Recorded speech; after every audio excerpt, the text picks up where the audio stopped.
There's always hate comments, but honestly, you just have to make dedma. Ang dami nang nangyari sa buhay ko, yung mga hate comments na yan, tinatawanan ko na lang talaga. Kasi ang dami nang nangyari sa buhay ko para maapektuhan pa ako sa kanila. Kakaiyak naman. Parang di ako matatapos magdasalita. Kaya din naging open na din ako kay Chris kasi At least that means that you learn something, and then you'll be able to apply that to your guys' chemistry together.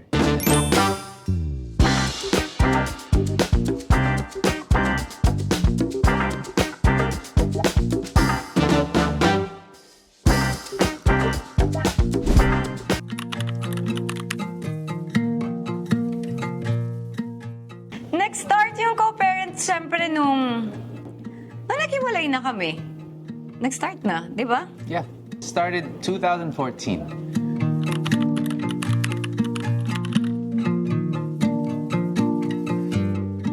Good question. Ladies first. Akala ko pa na, alam mo, nung sinabi niya good question, sa isip ko, buti naman makapag-isip pa ako. Siguro yung pinaka-importanteng natutunan ko, communication sa amin dalawa. Para, syempre, para kay Katie, di ba? Mas magandang magtulungan kami. Syempre, may mga bagay ako na hindi alam na siya, may mga bagay siya matuturo sa amin, di ba? So, pag nag-combine kami, di mas magiging okay. Ako, siguro yun yung natutunan ko. May kanya-kanyang role. It's important to know your roles. Like I said before, parang mas maganda kilala mo sarili mo. So that way, when you know yourself, you know what you can teach the kid. We both have our strengths that we can teach Katie.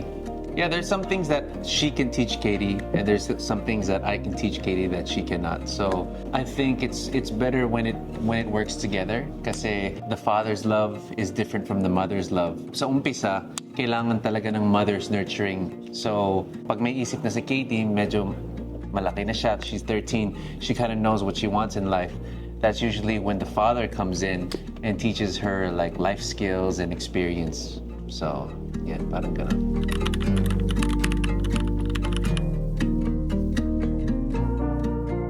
Mga 2 years and 8 months. 2 years and 8 months. It was a mixture of things. One is like you're scared, one is you're surprised, but of course, your love is still there as a parent. And syempre gusto mong, you want to do everything you can in your power. We both want to help Katie. It's a new feeling kasi syempre when you find out your kid's on the spectrum, it's not really one of the choices that you want to have, but it's something that you have to deal with in life. So it's a learning process for everybody, and I think the thing that mounts everything together is just love. Ang ganda naman ang sagot niya. Ayoko na. Uwi na ako. Siguro nung mga time na yon, mas more on ano ako, parang kung ano yung mga dapat gawin. Dalhin sa doctor. Tapos, nung sinabing kailangan ng therapy, parang yun, binigay agad. Like, maaga naman kaming nag-rescue agad ni Chris.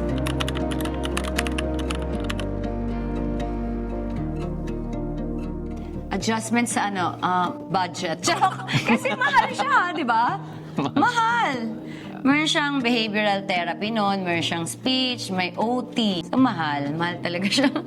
Parang ang gastos, grabe. Ang gastos kasi Gastos. nagsischool na siya ng ano siya, magti 3 years old siya. Siguro yung nahirapan siguro sa, hindi naman sobrang nahirapan kasi may trabaho naman kami noon. Pero yun nga, mahal talaga yung mga therapies. Alam naman siguro yun ng mga awesome mom. Siguro adjustment also sa pagkatao mo. You have to watch what you say, you have to watch the way you act.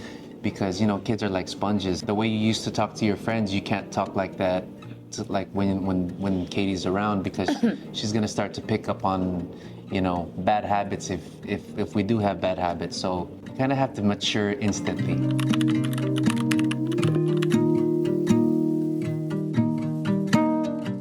Well, lately, it's been communicating, talking, being transparent with each other. Narinig niyo yun, lately. Yeah, lately. Lately. Being transparent with each other, being honest, just thinking for the greater good of Katie talaga. What she needs, how we both can do what we both can to help her. And lately it's been really, really good.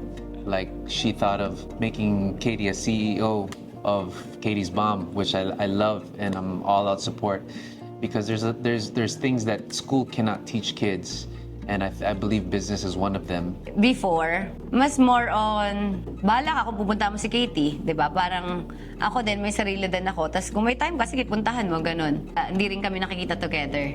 Eto lang yun, lately lang talaga kami nagsasama. Na parang, okay, sige, magtulungan na tayo kay Katie. Better late than never.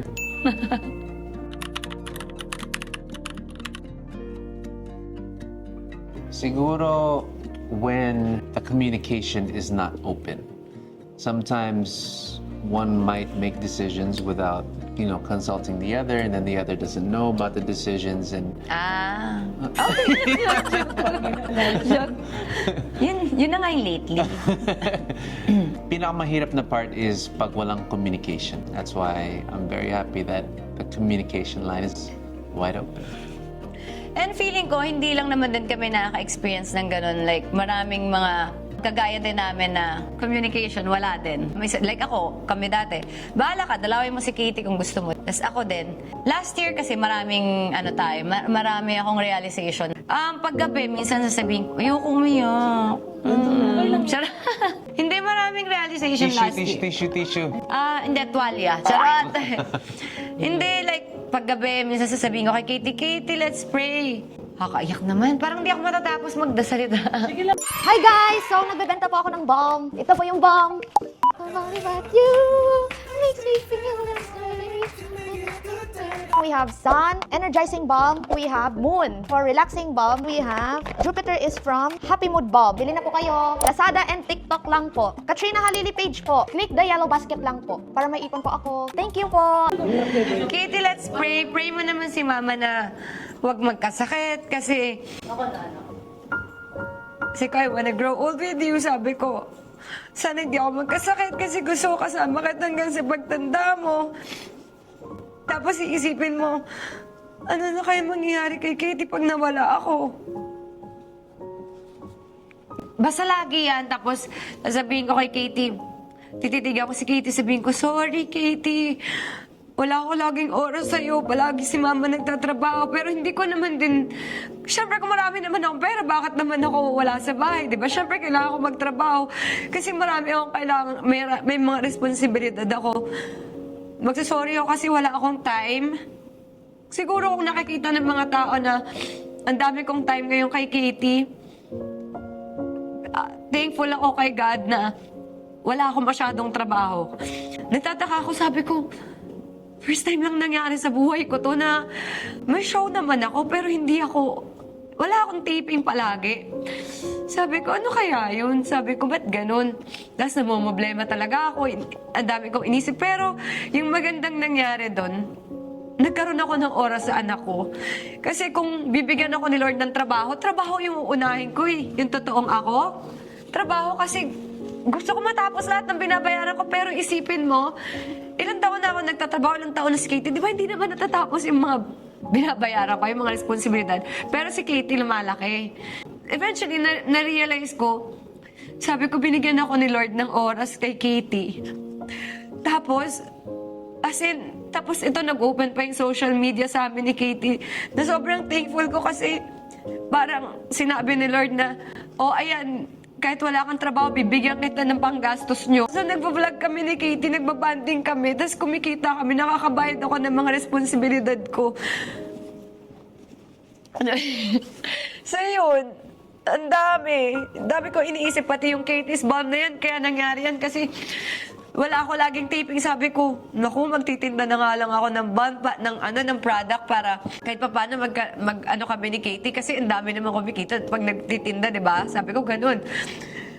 So yun, pati kay Chris, nagpatulong na rin ako. Sabi ko, Chris, di ba siyempre nagko-concert din ako dati. Alam ko din yan. Charot! Na nagbebenta kami ng mga kagyari. Kung ano man yung dina namin, shirt, or kaya picture kapal ng fest ko, binibenta ko dati. Ganon, binibenta ko. Tapos bumibili naman sila kasi pinapasign naman nila sa abroad, ganyan. Sabi ko, Chris, nagbebenta ka ba? Sabi niya, oo, nagdadala ako ng mga shirt, ganyan. Sabi ko, baka pwede ka naman magdala ng balm. Tapos natawa naman ako kasi ginawa naman niya. Kaya din naging open na din ako kay Chris kasi ang dami ko din na-realize na ako din, nakasama ako ni Katie, ang dami ko din pagkukulang kay Katie. As in, nagsusorry ako, anak. Sorry talaga. Sorry kung wala akong time. Wala akong oras ayun kung inuna ko yung trabaho. Pero wala rin kasi akong choice eh. Wala namang manual nung nanganak ako eh na, ganito maging nanay ha. Kailangan ganito, may oras ka dyan. Wala naman eh. Itong time na binigay sa akin ni Lord na wala akong trabaho, naging blessing pa. Kasi nagkaroon ako ng oras sa anak ko. So, doon nangyari lahat to. So, yun. Yun yung, yun yung kwento po doon.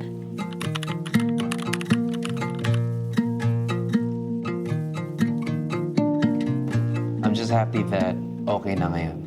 And moving forward, I've always been one call away. Always. Hindi kasi 'di ba parang gaya din ganoon ako sa kanya. Meron ako sa isip ko na tatay siya dapat ganito, ganito. Syempre na-realize ko nga last year, ako din ang dami ko ding mali. Wala namang perfect eh. Ako ngayon lang din halos. Kasi yung dati puro sunod lang ako kay Katie eh. Wala akong authority sa kanya. Ngayon ako mas nire-respect ni Katie. Ngayon mas, alam mo yun, mas nag-bonding kami dalawa. Mas nakilala ko siya, mas nakilala ako ng anak ko.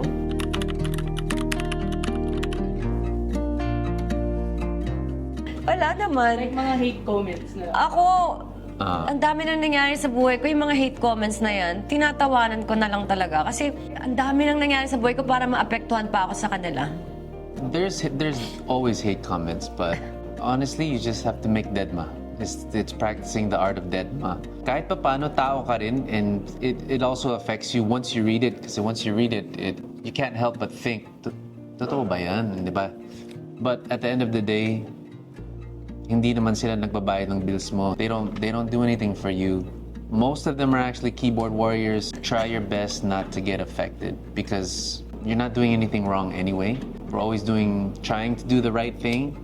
And as long as you're doing the right thing, you have nothing to be guilty of. So, thanks for the comments. Thanks for the engagement.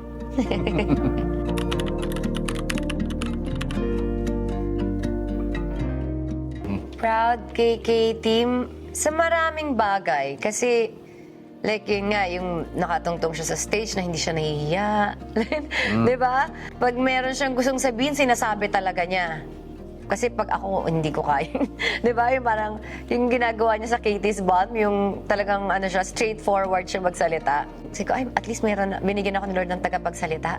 Kasi hindi ko kaya, hindi ako straightforward ni Katie. Siya, pag nagsalita, hindi nakaka-offend. No filter. Di ba? Pero maganda. Alam mo, May parang, charm. May charm. Charm. Siguro yung pinaka-proud father moment of mine was seeing Katie on stage.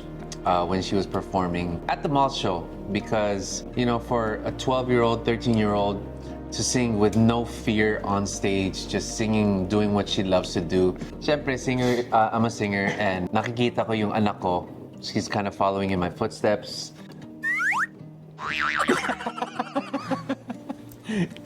And Na hindi siya nahihiya, di ba? na hindi nahihiya. Ang galing. Tapos may charm talaga siya sa stage. Pag kumanta, pag nagsalita, may magic yung salita niya eh.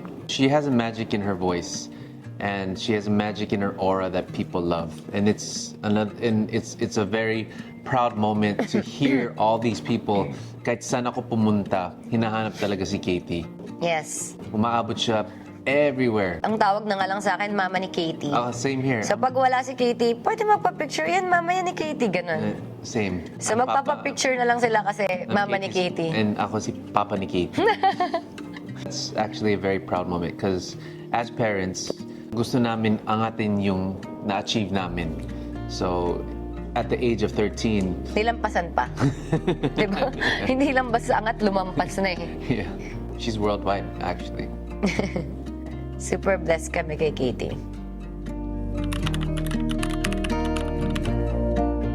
Hopes for Katie's future is for her to be happy.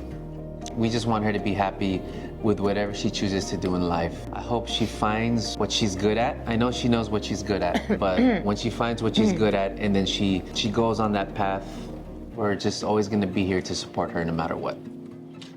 And of course, we want her to be a good person above all. Ako, Siyempre, gusto ko grow old with Katie. Talaga. Parang, basta. Tapos, siyempre makita na okay siya, di ba? Actually, iniisip ko, di ba, ano kaya magiging trabaho ni Katie? Kaya ngayon sinisimulan na namin na, yun nga, may bomb siya. Itatry ko na din na mag-log siya ng mga, kasi everyday nagbibigay ng mga sales, ganyan, na siya na din yung magsulat. Para kahit yes, oo, pag-audit ko, papaano ko na rin siya pasusulat, para matuto din siya. And ayun, nagsa-start na din kami gumawa ng mga Airbnb ni Katie, kasi gusto ko may mga passive income kami, para at least siya, kung gusto na lang niya kumanta-kanta, or gusto niya mag-vlog next time, tapos may passive income, for me, mas okay. Yeah. Pero kung ano yung gusto niya, syempre. Yeah.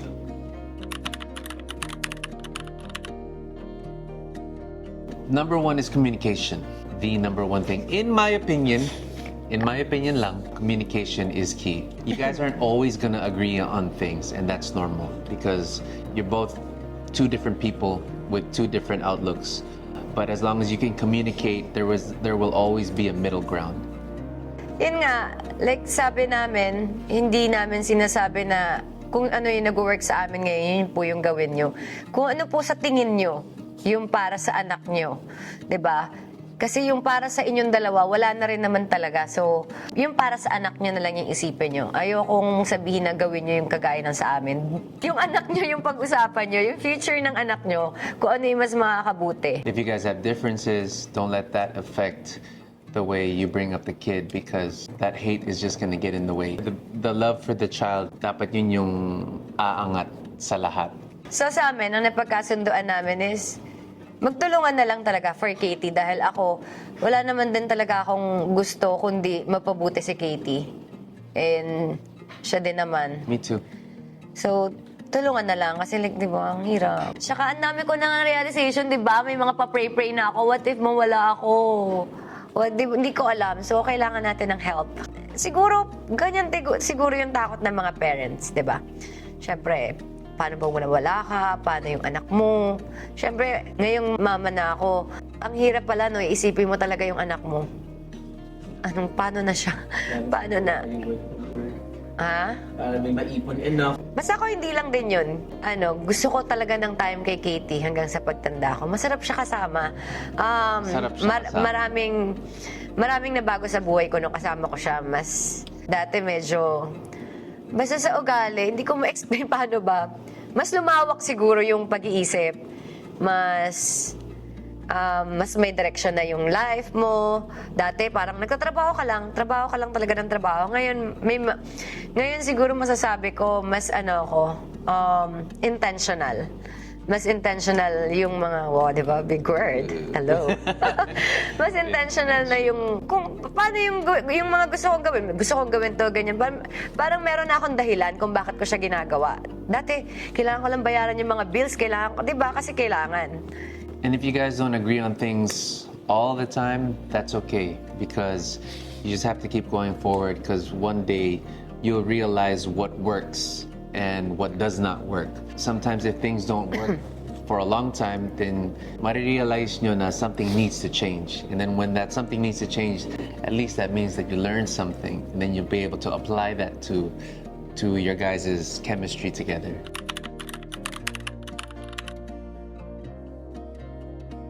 Katie, alam mo na mahal ka namin. Sobra. We've been here since day one, and we will always be here for as long as we're here. And we just care about your happiness. Whatever it is that we can help you with, we will always be here. Katie, lagi naman ako nagsasabi sa iyo ng I wanna grow old with you. As in parang ilang gabi na yan palagi. Mahal kita, paulit-ulit lang. Gusto ko kita palagi kasama. So, ganun pa rin naman. Gusto ko palaging kasama, lagi lang ako nandyan. Paprotektahan kita, di kita iiwan, at mahal na mahal kita. And that's all for our Kachika pilot episode. So, thank you so much sa inyong mga nanood. Sana po may mga natutunan kayo at nag-enjoy kayo. So, again, hindi po kami expert dalawa. Kami po ay nag-share lang ng journey naming We're still dalawa. learning. Yes, and English eh. Yun. Natututo pa rin kami. Joke. Eh, thank you so much, Chris. At dahil nakita ko na naman nag-enjoy ko. I did enjoy. Isa pa. Thank you. If nagustuhan niyo yung video na to, Like, share, and subscribe. thank you.